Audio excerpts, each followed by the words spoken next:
Bonjour à tous. Alors, ça y est, on a fait le premier concours échelon 3 avec Ragnar.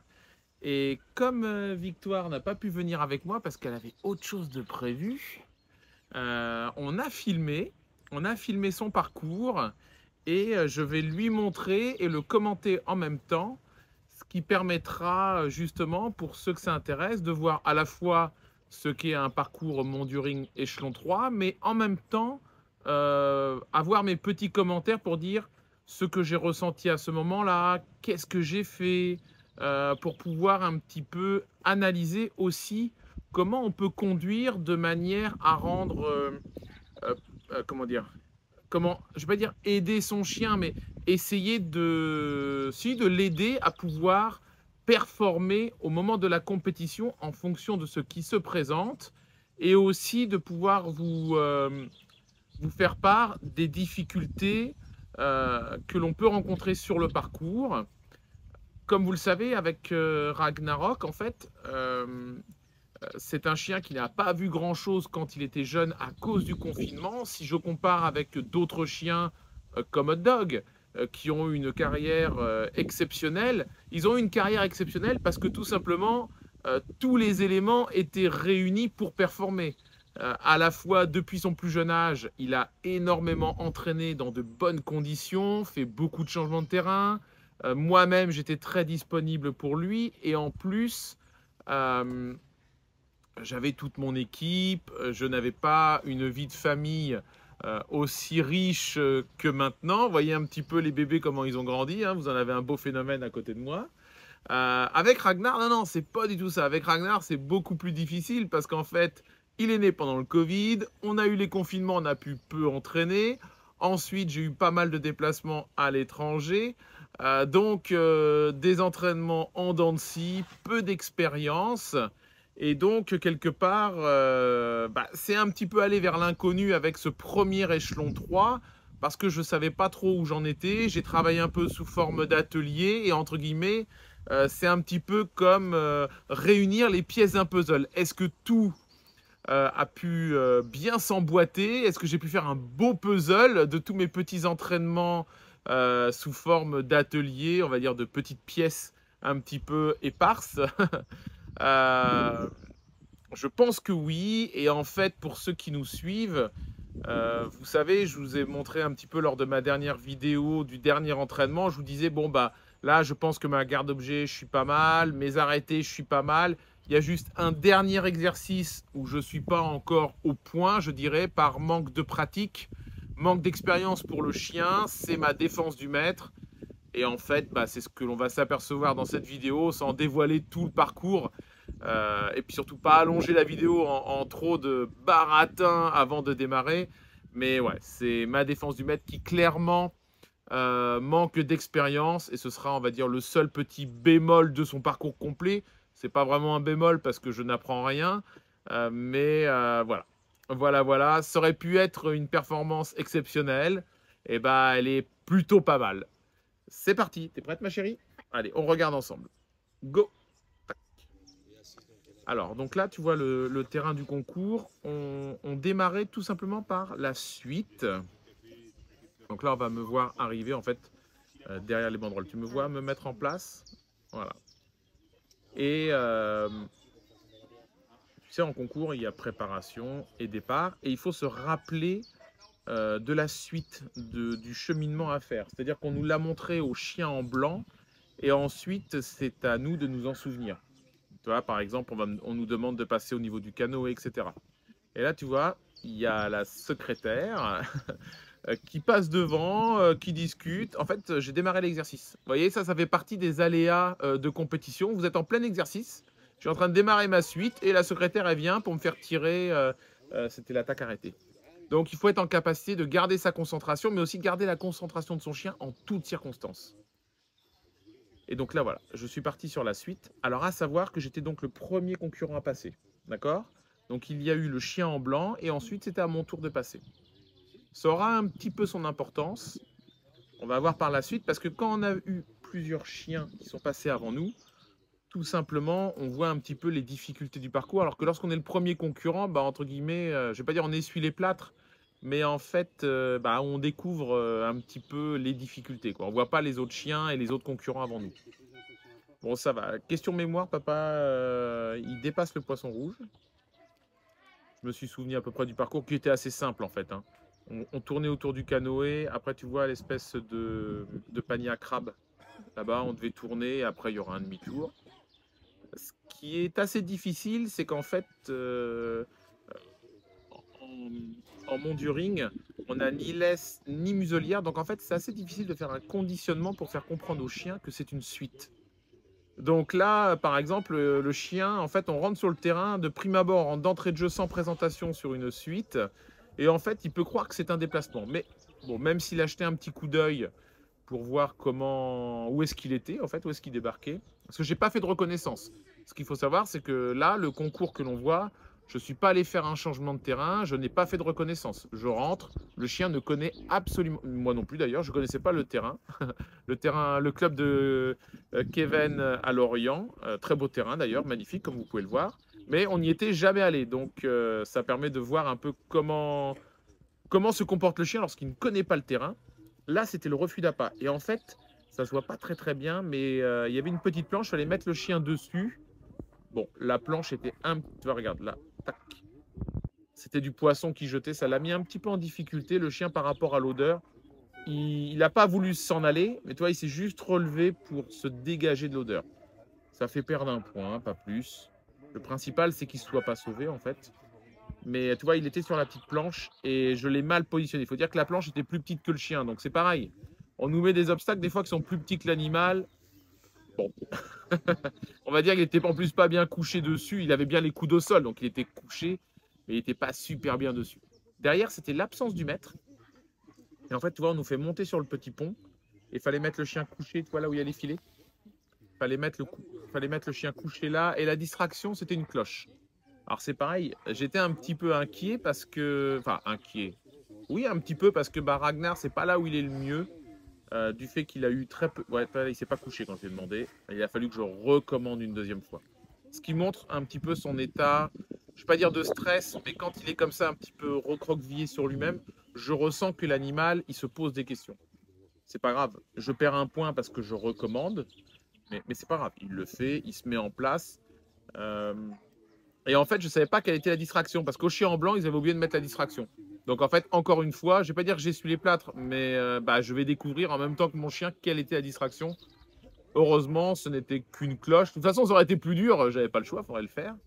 Mais ouais, je me suis un petit peu posé des questions. Je me suis dit, mince, pourvu qu'il ne bouge pas, sachant que Ragnar, comme il a eu très peu d'expérience de vie, il est assez sensible sur les choses environnementales.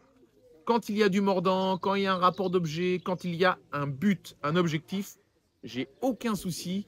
Mais lorsqu'il est seul, lorsqu'il n'y a pas de cible, entre guillemets, eh ben en fait, il se pose beaucoup de questions sur le côté environnemental. Donc, même si on fait un gros travail, et Victoire, tu m'aides beaucoup pour ça, tu sais, quand on fait des distractions et tout, ça m'aide beaucoup que tu sois là pour m'aider. On fait pas mal de choses aussi en ville.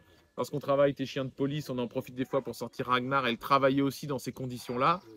Mais ce qui n'a pas été fait petit, plus tard, c'est beaucoup plus difficile de le mettre en place. Voilà. Mais il n'a pas bougé. En fait, j'ai eu aucune bulle sur mes exercices d'obéissance, donc c'était plutôt pas mal. Voilà, là je remonte. C'est pareil, il bouge pas, il est très bien. Et donc ce sera la fin de l'exercice. Il y a le petit coup de poire et puis hop, fin d'exercice, tout était très bien. Je caresse bien le chien pour... C'est pas trop pour le féliciter, c'est vrai que je le félicite, mais surtout pour le mettre en confiance. Après, on avait un rapport d'objet. C'était une espèce de petit ballon avec une cordelette pour l'attraper. Bon, il n'y avait pas eu de difficulté particulière. Je suis un petit peu déçu que, qu'il puisse l'attraper comme ça. J'aurais préféré qu'il réfléchisse et qu'il attrape la corde. Là, ça me fait perdre des points, par exemple. Le fait que, justement, normalement, ça devait être un objet imprenable, mais lui, il y arrive, forcément. Ça lui glisse dans la bouche, mais il y arrive. J'aurais préféré qu'il prenne la corde. Mais bon, l'objet était bon. Ça fait perdre un point parce qu'il le fait tomber au sol.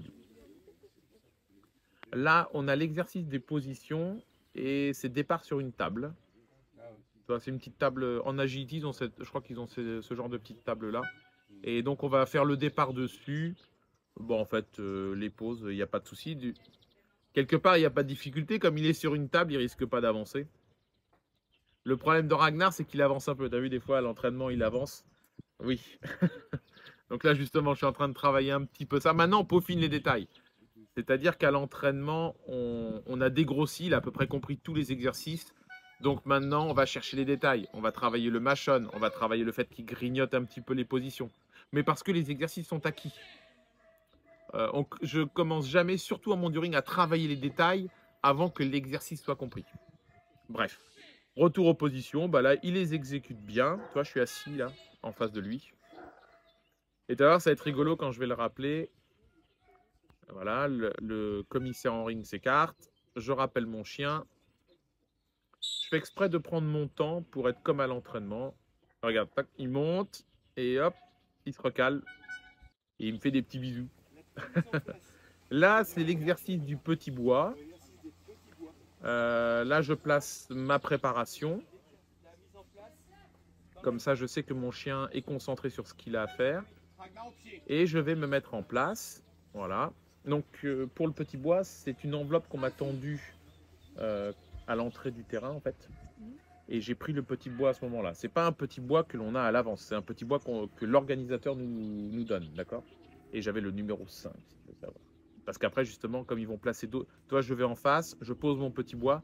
Ils vont amener d'autres petits bois et quand on me le ramène, il faut que je montre au commissaire le chiffre pour confirmer qu'il a ramené le bon, en fait. Donc, c'était le numéro 5. Ça ne donne pas grand-chose. Ça aurait pu être le 4, mais bon, c'est ça. Alors, si vous me suivez un peu sur les réseaux, vous le savez, je dis toujours le petit bois. Je ne le travaille jamais avec un petit bois. Je ne travaille que la détection sur l'odeur. Et ben, on va voir si ça marche. Est-ce qu'encore une fois, j'ai raison ou encore une fois, c'est prétentieux. Voilà, donc, et ça se voit qu'il cherche pas un petit bois parce qu'en fait, les petits bois sont visibles. Et il va pas sur la zone des petits bois. Il est parti plus loin, il remonte une odeur. Toc, il prend le truc et il vient. En fait, les gens qui travaillent au petit bois, le petit bois, même s'il y a une part d'olfaction, les chiens sont attirés par le regard des petits bois. C'est la raison pour laquelle je ne travaille jamais avec un petit bois et toujours avec un objet caché. Et ben, on finissait sur l'en avant. Donc là, c'est difficile en fait parce que le chien n'a jamais fait de changement de terrain sur ce terrain-là. Donc c'est l'occasion de voir si... en plus, on démarrait au bout du terrain. C'est-à-dire qu'il y a très peu de préparation pour lui montrer un axe. On est au bout du terrain, on fait demi-tour, on se met en place. Et en fait, j'ai eu tout bon. Et du coup, comme j'étais en compétition, on va voir, il franchit la ligne des 40 mètres. Mais je le laisse aller loin avant de rappeler. Pour pas que mon chien se dise, ah, dès que je franchis la ligne, on me rappelle. Parce que c'est son début de carrière, donc j'ai pas envie de lui donner des mauvaises habitudes. Et si jamais le juge n'apprécie pas et qu'il m'enlève de l'allure générale, je m'en fiche de perdre des points là-dessus. Moi, je travaille pour l'avenir, pour la carrière du chien. Je ne travaille pas pour les points du moment. Donc là, maintenant, une fois que la partie obéissance est faite, ensuite, ce sont les 3 sauts. D'accord? Donc, on va avoir la longueur et la palissade à effectuer. Pour les 3 sauts, j'ai décidé d'assurer. C'est-à-dire que je vais prendre une hauteur facile. Et ensuite, si ça se passe bien, je demande une hauteur plus difficile. Ragnar, il a le potentiel pour passer les maximums d'entrée. Mais comme c'est un nouveau terrain, comme je sais que mon chien n'a pas beaucoup d'expérience, il a fait très peu de sauts en dehors de la maison, je commence sur quelque chose de facile. Comme ça, si jamais le stress l'inhibe un peu ou réduit sa performance, le fait de réussir, ça le met en confiance et ça lui permet de se dire « Ah oui, on fait des sauts comme à la maison en fait ». Donc là, il a passé 1,10 m sans problème et je vais demander 1,20 m. Voilà. Et donc toi, c'est un aller et un retour. Mais là, déjà, il n'est pas facile à tenir. Parce que regarde, tu as vu comment il est? Il n'est pas dans l'axe du saut. Parce qu'en fait, il cherchait déjà les zones d'attaque. Ouais. Ah bah, il est pas rentré pour faire de l'obéissance. Il est rentré pour faire du mordant. Là, ce qui est un petit peu délicat, c'est qu'il va un peu plus loin qu'à la maison. Là, tu vois. J'ai une balle de posée à la maison pour mettre... Il a 5 pas. Et là, avec la vitesse, même quand je dis reste, il va plus loin en fait. Et après, c'est pour son appel. Il doit compter ses pas pour sauter. Et Ragnar, quand on n'est pas sur le bon appel, et ça va se voir sur la longueur, quand on n'est pas sur le bon appel, là j'ai demandé 3,50. Là, il est sur son appel. Il passe facile. Là, il passe sans aucun problème. Et donc ensuite, je demande 4 mètres. Mais ce qui va se passer, c'est que comme il cherche les hommes d'attaque, quand je me mets en place, il n'est pas sur sa bonne distance, parce qu'il est un petit peu devant, en fait. Et tu vas voir, il va toucher, en fait. Enfin, il va pas toucher la clé, c'est-à-dire le bout du saut, il va rentrer dans le saut sur son appel. Il va taper la première barre, en fait. Donc là, toi, je me mets en place, je suis derrière. Là, on voit pas trop, je suis derrière la cachette. Tu vois, là, je ressors. Et en fait, regarde, toi, le chien, il est devant. Et d'habitude, quand je lui dis assis, il se cale derrière moi. Et là, il est resté plus ou moins devant. Ce qui fait qu'il est 50 centimètres devant. En plus, il grignote un peu. Ce qui fait que quand je vais le faire sauter, en fait, là, tac. Je sais pas, ça se voit pas très bien, mais il a touché la barre de devant. Et là, ça me fait rater son saut, en fait. Donc le saut, il compte pas. Je perds des points. Il faut que je recommence. On a le droit à 3 essais. Donc j'ai mon premier essai 3,50 qui est bon. J'ai demandé 4 mètres. Le deuxième essai, il n'est pas bon. Donc j'ai plus qu'un essai pour qu'il réussisse. Et comme je sais qu'il va me refaire pareil, qu'il va regarder sur la touche, et ben j'ai anticipé, j'ai mis 50 centimètres de moins. Là, en fait, tu vas voir. Là, tu vois, quand je me remets en place pour cet ultime essai, et ben en fait, je suis un peu moins loin que tout à l'heure. Il faudrait faire un retour en arrière pour voir, mais je me suis mis un peu moins loin. Enfin, un peu plus loin, en fait, pardon. Pour créer, comme je sais qu'il allait être devant, comme ça, là, je suis à la bonne distance. Et là, il passe large. Il passe, voilà, super facile. Voilà. Et ensuite, bah, ce sera la même chose pour la palissade. Je vais aller à la palissade et en fait, j'ai demandé 2,20 au premier essai. Voilà, je le motive un peu. Alors, ce qu'il faut savoir, c'est que, ouais, parce que toi, le juge, c'est pareil. Ça, c'est des phases qui doivent se préparer à l'entraînement. Le juge, forcément, il compte les points et il le dit à la secrétaire qui les note. D'accord? Et bah, des fois, le juge, il sait pas que tu es prêt. Donc, tu attends, tu attends, tu attends. Ça, c'est des choses que des fois, je gère aussi à l'entraînement. J'apprends à mon chien, on reste sur place et on attend entre 2 exercices. Ça, c'est des choses qui se préparent et il faut s'habituer à rester concentré. Tu vois, quand on est dedans, on est super concentré avec son chien et on est là, mince, c'est à moi de... Ah mince, le juge, il est pas prêt. Mince, on est obligé d'attendre. Et ben, des fois, on perd sa concentration. Tu vois, comme là, il est en train de donner les points à la secrétaire. Il faut que je reste concentré, tu vois. Ça discute, ça prend du temps, mais il faut que je reste concentré. Et après, je vais me mettre en place. Donc là, j'ai demandé 2,30. Bon, finger in the nose pour Ragnar. En fait, Ragnar, c'est un super bon sauteur. La seule chose, c'est qu'il faut être sur les bonnes distances. Parce qu'il a toujours les mêmes appels. Il ne s'adapte pas au saut. Voilà. C'est un peu un trait de caractère familial. Son père est comme ça, son grand-père était comme ça. Son arrière-grand-mère extra était comme ça. Son arrière-arrière-grand-père S-Léon était comme ça. C'est des chiens, ils sont sauteurs, mais il ne faut pas se gourer. Et enfin, il est content. On commence par une attaque. Donc là, c'était une attaque obstacle plus accessoire. D'habitude, l'attaque obstacle, il y a un bâton. Et là, en fait, c'était l'obstacle avec les accessoires.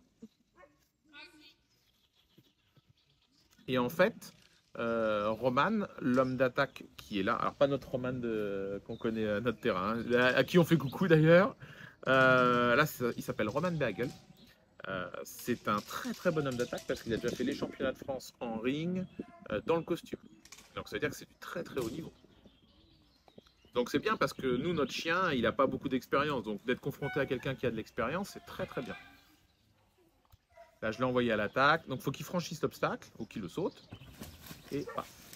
Tu vois, il l'attrape d'entrée de jeu. Il a fait son pivot et tout, c'était propre. Donc là, on ne perd pas de points.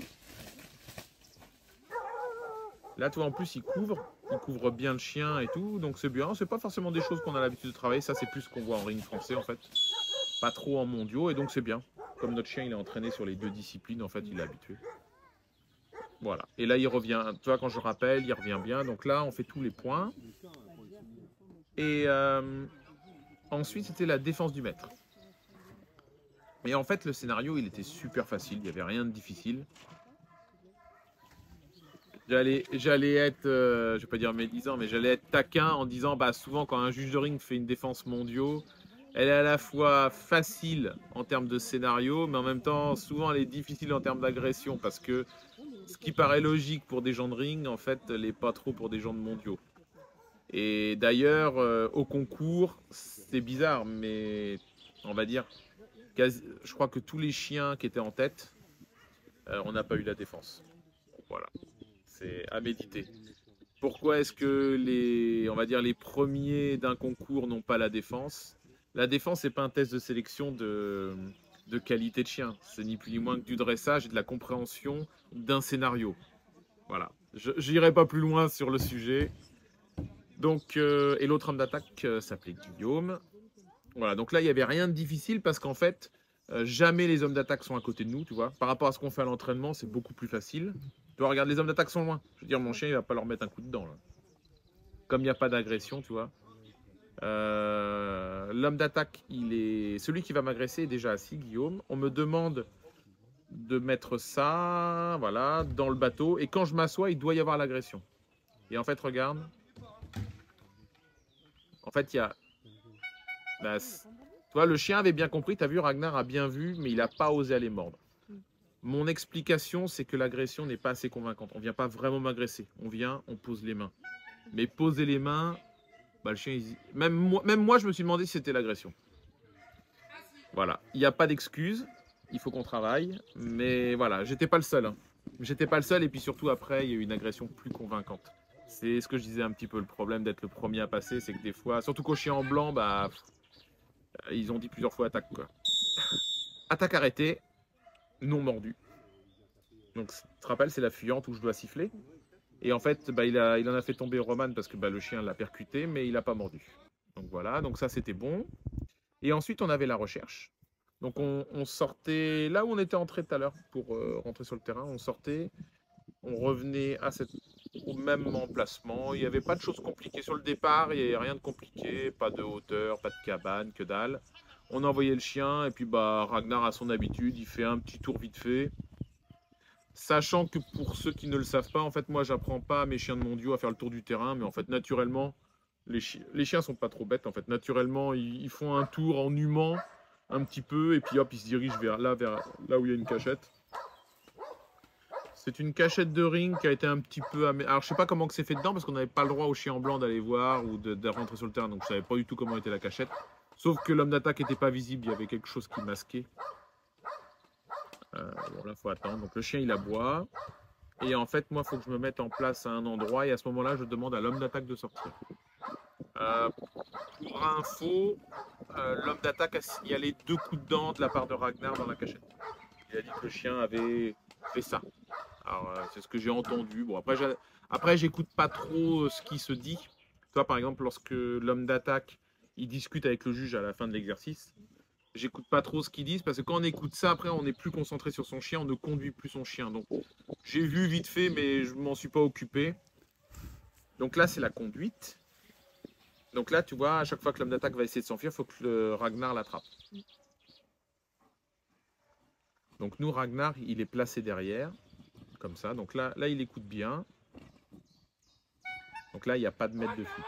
Ce qu'on appelle des mètres de fuite, c'est s'il arrivait à partir avant que le chien l'attrape. On compte ça en nombre de mètres, la distance. Là, il fait son plein. Le placement de Ragnar est bien, il s'est bien tenu. On le voit, là, il analyse... Enfin, il analyse. Il se place bien, il est bien à l'écoute. Il y a juste là, je vais retravailler ce détail-là. Je trouve qu'il va trop vite à passer d'un côté ou de l'autre de l'obstacle. Tu vois, il saute trop. L'idéal, c'est quand même que le chien reste en contact de la... Tu vois, là, comme là, il est bien. Là, il est bien parce qu'il suit la deuxième jambe. Mais là, tu vois, il suit trop le mouvement de haut de corps de l'homme d'attaque. Bon, là, clairement, Guillaume part pas au bon moment. Donc, en fait, ça aide le chien. En fait, c'est quand le chien passe d'un côté qu'il aurait fallu qu'il parte de l'autre. Mais en fait, le chien saute et il fait sa fuite du côté où va le chien. Donc, ça aide le chien. Mais là, on aurait pu perdre plus de points. Et juste pour info, en fait, on n'a pris aucun mètre, on a fait le plein sur la conduite. Voilà, et puis là, sans obstacle, en général, Ragnar prend pas de mètre. Il est tellement collé. Je risque plus le coup de dent, on va dire, par excès de vigilance. Pas par... c'est pas un chien qui aime mettre des coups de dent pour le plaisir, mais généralement par excès de vigilance. Il croit que c'est une fuite, c'est pas une fuite. C'est pour ça que je le corrige assez peu là-dessus, d'ailleurs. Parce qu'en fait, je le vois, par exemple, toi, là, si je fais une recherche à l'entraînement sans trop d'exercice avant, je sais qu'il est un peu provocateur. Mais dans un programme, en fait, il se tient parce qu'il a délivré beaucoup d'énergie déjà par l'obéissance, les sauts, le mordant avant. Et ensuite, c'est la garde d'objet. Alors, c'était intéressant. Parce que la carte d'objet, regarde, c'est un gros panier, comme un panier à crabe en fait, et ils ont rajouté des grandes anses. On voit pas très bien, mais tu sais, c'est des casiers qu'on met dans le fond de l'océan, parce que c'est un peu le thème de la mer. Toi, on voit une voile de bateau, etc. C'était le thème de la mer. Et c'est une espèce de panier à crabe en fait, qu'on met dans le fond pour piéger les crabes, les tourteaux. Et tu vois là, Ragnar, il en a rien à faire de son objet, et il a fallu que je fasse attention en partant qu'il me suive pas d'ailleurs. Donc c'est pareil, ça c'est la première fois que je fais une garde objet de concours. Je sais pas comment va être le chien, tout comme c'était la première fois qu'on faisait une arrêtée. Et donc là c'est intéressant, sauf là c'est intéressant à voir après coup pour analyser. Mais quand vous êtes en concours, bah, vous stressez un peu. Je vais pas dire que vous faites dans votre culotte, faites pas caca culotte, mais bon, on se dit mince, mon chien est pas sur l'objet, moi je m'en vais, il est aux fraises. En fait, non, il est pas aux fraises. En fait, il est tellement accaparé par chercher les hommes d'attaque que c'est pour ça que c'est pas mis dessus. D'ailleurs, il va se placer de lui-même, je pense. Voilà, Ragnar, il a vu où était l'homme d'attaque déjà. Et là, ce qui me plaît, c'est là où il a fait une grosse, comment dire, une grosse évolution, c'est que Roman vient sans trop d'attitude, sans ce qu'on appelle brancher le chien, c'est-à-dire le mettre dans l'exercice. Et en fait, le chien a pris l'initiative. Et là, erreur. Il a voulu prendre l'objet, mais il s'est raté. Un petit peu de chance, des fois, ça fait pas de mal. Par contre, il me semble pas que dans le règlement, il a le droit de refaire une autre passe. S'il l'a raté, il l'a raté, mais c'est pas grave. Et du coup, là, plus il essaye de prendre l'objet, et plus en fait ça déclenche Ragnar. Voilà. Et là, il s'en va, et le chien retourne à l'objet. Donc finalement, j'étais content parce que Roman, il a beaucoup d'expérience dans le costume. Et certes, on a eu un petit peu de chance parce qu'il a raté son objet, mais surtout la première passe, je suis très content parce qu'il n'y avait pas trop d'attitude pour aider le chien, et il a pris l'initiative d'y aller. Bon là, avec l'accessoire, j'étais pas inquiet. Je sais que dès qu'il y a un accessoire, mon chien va sortir. Et là, en fait, boum, il va le mordre. Voilà. Et donc là, on a 32 valises. On a tous les points. Il a fait tous les points. Alors là, c'est pareil. Je sais pas pourquoi il nous lâche l'objet. Là, j'ai pas compris. Il pouvait très bien partir avec son accessoire. Du coup, Ragnar, il a un léger doute. Il se dit, mince, c'est quoi qu'il faut garder? Là, on voit le manque d'expérience du chien. Parce qu'en fait, c'est vrai que à l'entraînement, jamais on lâche les accessoires, surtout quand il n'y a pas de raison. Mais bon, peut-être que l'homme d'attaque s'est dit, il est pris. Peut-être qu'il était pris dedans. Je vois peut-être mal à l'écran là. Peut-être qu'il était pris dedans. Il n'a pas voulu qu'il y ait d'embrouille. Il a tout lâché. Mais ça peut être traître parce que s'il y avait une passe après, le chien il peut se tromper d'objet à garder quoi. Donc ça c'est un bon point à savoir. Il faudra que je le retravaille. En tout cas, ça s'est bien passé. Et ensuite on faisait la fuyante. Donc là on a eu l'arrêté et ensuite c'était la fuyante. Tu vois là, regarde la belle voile là. Ouais, elle est magnifique. Ça c'était impressionnant. 150 mètres carrés de voile de bateau qu'ils ont mis, qu'ils ont accroché. Donc la fuyante. Bon bah là aucun problème. Je pense que Roman a accéléré un petit peu par rapport à l'attaque arrêtée où il s'est rendu compte que le chien rentrait très fort. Moi, ce qu'il y a de très bien, c'est que malgré l'impact, le chien s'était fait un petit peu mal sur l'arrêté. Il n'a pas eu de doute, il est reparti à la fuyante. Donc c'est bien. Ça veut dire que ça, l'exercice est à peu près compris par le chien. Il faut juste que je fasse attention parce qu'encore une fois, l'excès d'envie du chien, elle est un peu dure à maîtriser. Donc il faut que je travaille régulièrement mes arrêtés. Et ensuite, l'attaque accessoire, qui ne posera pas de difficulté à Ragnar, mais qui me laisse un petit peu dubitatif sur sur la notation. Juste pour info, on m'a compté 2 secondes de tard d'apprendre. C'est-à-dire, on a dit que le chien, en fait, l'accessoire, il lui a fallu 2 secondes pour mordre. Je te laisse regarder, ma chérie. Je te demande pas forcément de commenter. Mais il arrive, boum, il attrape. Ok, allez, peut-être 1 seconde. Mais alors 2 secondes, c'est pareil. Je m'en fiche parce que c'est un concours qui, je vais pas dire, ne compte pas forcément les points que l'on perd comme ça bêtement. Sur une moyenne pour se sélectionner, c'est toujours des demi-points, c'est pas grave. C'est un concours important, c'est plus embêtant. Parce que c'est plusieurs points la seconde quand même. Donc à chaque fois qu'on vous rajoute des secondes qui n'existent pas, bon. Alors que d'autres ont largement freiné, ils ont eu tous leurs points, quoi. Bref. Et ça, c'était le jubilé. Loïc, avec son chien, un jubilé, en fait, c'est on fête le dernier concours du chien. D'accord? C'était son dernier concours au chien. Et en fait, pour faire plaisir aux chiens, ils ont fait venir plein d'hommes d'attaque et ils lui ont fait faire plein de mordants et qu'il se fasse plaisir.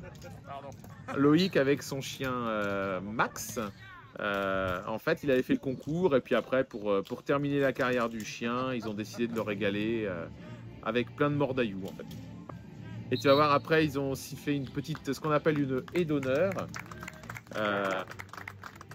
C'est-à-dire que, bah, tu vas voir, j'ai même pas, tu vois, c'était Loïc avec son chien, avec tous les hommes d'attaque, et puis voilà, il y a une petite ovation. C'est normal lorsqu'un chien a eu une carrière, que les amis, que le club, que les hommes d'attaque qui ont soit entraîné, soit passé le chien en concours, que les gens viennent féliciter comme ça, c'est normal, c'est rendre hommage. C'est rendre hommage aux chiens, c'est super sympa. C'est vraiment très bien. Et tu vas voir, regarde, il y avait une petite haie d'honneur avec les fumigènes. Oh bah ta soeur, ça lui a plu, là, quand elle a vu tous les feux comme ça, un peu les feux de Bengale. Là. Donc voilà. Voilà pour comment dire, cette première pour Ragnar lors de son premier échelon 3. Donc plutôt positif, plutôt encourageant. Et puis, bah, je sais ce que j'ai à travailler, une défense. J'ai vu qu'il y avait quand même un petit manque d'expérience. C'est-à-dire que je le savais déjà. On savait qu'il y avait un petit manque d'expérience de Ragnar, mais c'est plutôt très encourageant. Et en fait, bah, ce qui nous sauve beaucoup avec Ragnarok, c'est qu'il a d'énormes qualités naturelles. J'allais dire on a de la chance, mais quelque part, c'est nous qui l'avons fait naître. Donc, c'est pas forcément de la chance dans le sens où c'est ça d'être éleveur, c'est-à-dire que l'on façonne des chiens avec des aptitudes pour être capable de réaliser des performances. Et en fait, il y avait beaucoup de choses que Ragnar ne connaissait pas et il a su se débrouiller. Certes, il écoutait bien parce que l'on a bien travaillé, ma chérie. On lui a appris correctement les exercices, sauf la défense. Là, ça faut qu'on travaille. Mais pour le reste, on a bien expliqué au chien et finalement, sur pas mal de situations qu'il ne connaissait pas, il a pris l'initiative qu'il fallait. J'ai pu voir que physiquement, bon, il faisait pas super chaud, mais bon, il tient un parcours de 3. Il est sorti, il était même pas fatigué. C'était plutôt de bon augure. Et pour terminer, en fait, j'avais fait une vidéo en tout début d'année où j'avais donné nos objectifs avec Ragnar. Et je vais pas le dire parce qu'en fait, elle est en vidéo. J'ai fait une vidéo sur l'objectif que l'on s'était fixé avec, que je m'étais fixé. Je ne vais pas t'inclure dedans, mais je m'étais fixé un objectif. Je ne sais pas si on l'atteindra. Nos amis qui veulent le connaître, eh ben, ils iront voir la vidéo pour savoir quel est cet objectif. Et j'ai envie de dire rendez-vous à peu près dans un an, un peu moins d'un an, pour savoir si on atteindra cet objectif-là. Disons qu'il est plutôt bien parti. Voilà, merci à tous de nous suivre, merci à tous de vos encouragements. On a reçu plein de messages très sympathiques de votre part, à la fois pour Ragnar et moi par rapport à ce concours que nous préparions, mais aussi pour ma fille Victoire. J'en profite parce qu'elle est là avec moi pour vous remercier. On reçoit beaucoup de témoignages très très amicaux et très sympathiques vis-à-vis de Victoire, qui se donne à fond avec les petits chiots, qui s'en occupent énormément, mais aussi par rapport au travail qu'elle effectue avec ces jeunes adultes, et notamment Urgo. On va vous refaire des petites vidéos pour vous montrer où elle en est avec son chien qu'elle prépare pour la police aux États-Unis.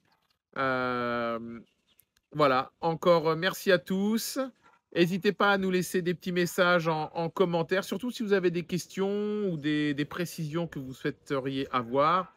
Bien entendu, likez les vidéos, vous abonnez à la chaîne, ça nous aide pour le référencement. Et vous savez, on a créé le coin des experts, qui est une forme aussi de soutien auprès de l'effort de partage d'informations que nous faisons, mais aussi qui permet d'avoir, on va dire, une information plus pointue sur certains domaines ou d'accéder aussi à une certaine forme, je ne vais pas dire de connaissance ou d'enseignement, mais quand même des choses que l'on ne voit pas dans les livres et que bah, on apprend au bout de 30 ans d'expérience en fait. Des fois, ça permet d'aller un petit peu plus vite et d'éviter de faire des erreurs comme moi j'ai pu en commettre. On commet tous plein d'erreurs.